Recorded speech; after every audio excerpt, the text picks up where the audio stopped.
তবে ময়নারা তোমরা কেমন আছো? জি আলহামদুলিল্লাহ ভালো আছি। তোমরা লেখাপড়া করো? জি কোন ক্লাসে?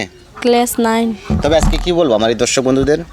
তো প্রিয় দর্শক বন্ধুরা, আমি আপনাদের মাঝে হাত জোর করে বলছি, আমরা খুবই গরিব মানুষ, আমরা খুবই সংসারের অভাব। আমি আপনাদের অনুরোধ করে বলছি, আমি আপনাদের পায়ে পড়ে বলছি, আমি একটা গান শোনাবো, ওই গানটা যদি ভালো লাগে তাহলে কমেন্টে জানাবেন। নিশ্চয় তুমি গানটা দাঁড়িয়ে বলো। তো প্রিয় বন্ধুরা, দুটি সুন্দর মেয়ে আপনাদের পাও ধরে বলছে, কিন্তু আপনাদের কাছে কোনো টাকা পয়সা চাই না।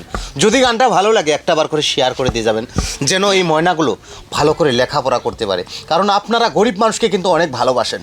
তবে আমিও আপনাদের কাছে হাত জোর করে অনুরোধ করে বলছি, এদের হয়ে একটা বার মায়া করবেন ভাই, শেয়ার করে দেবেন। তবে তোমরা গানটা ভালো করে শোনাও। শোনো শোনো ভাইরাল গো মঞ্চের ভাই, শোনো আমার কথা। আমার বাবা গরিব মানুষ, নাই যে টাকা পয়সা, সবাই মিলে সাপোর্ট করবেন, যায় অনুরোধ করিয়া। সবাই মিলে শেয়ার করবেন, যাই পায়ে ধরিয়া। একটি বাবার 6টি ঘুমাইয়া করে লেখাপড়া করতে গো গেলে লাগে অনেক টাকা।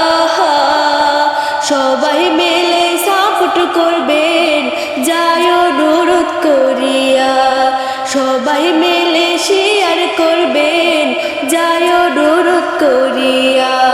নাই যে আমাদের বিঠা গো বাড়ি, নাই যে থাকার জায়গা, সবাই মিলে সাপোর্ট করবেন, যাই যে অনুরোধ করি। সবাই মিলে সাপোর্ট করবেন, যায় অনুরোধ করিয়া। সবাই মিলে শেয়ার করবেন, যায় পায়ে ধরিয়া। তো প্রিয় বন্ধুরা, কি আর বলবো, মানে বলার মতো আর কোনো ভাষা নাই। আমি হয়তো গান অনেক তুলে ধরেছি বা শুনছি, তবে আজকে এই ময়না দুটার কাহিনী দেখে আমি আমার নিজেকে ধরে রাখতে পারলাম না। তবে একটা বার মায়া করে সবাই ভিডিওটাকে শেয়ার করে দেবেন, শুধু এই ময়নাদের হয়া। তবে